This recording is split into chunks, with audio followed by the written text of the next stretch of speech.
Ça aurait peut-être dû commencer par des excuses. Pardon, je ne sais pas.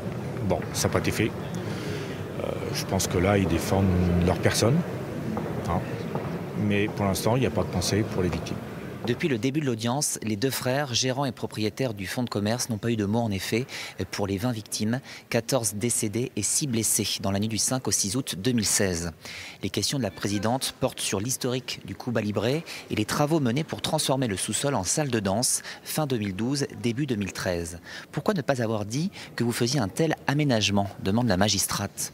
Les deux frères répondent clairement qu'ils avaient peur que leur bail soit résilié. Renouvelé en 2010, le bail indiquait café-bar, débit de boissons, petite brasserie. Or, dès septembre 2013, des soirées avec DJ sont organisées jusqu'à 3 soirs par semaine dans la cave nouvellement aménagée. Ils n'ont jamais contesté les faits depuis le premier jour de l'enquête.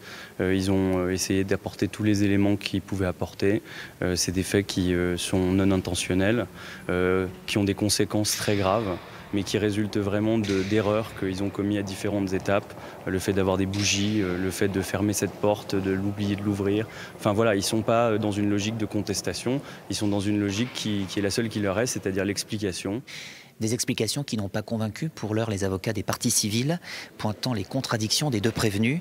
Les policiers vous ont dit que de telles soirées étaient illégales et vous avez continué. Le DJ n'avait pas le droit d'être au sous-sol et vous lui avez tout de même fait un contrat. Demain, des images de la cave seront montrées à la cour, un moment forcément douloureux pour les parties civiles.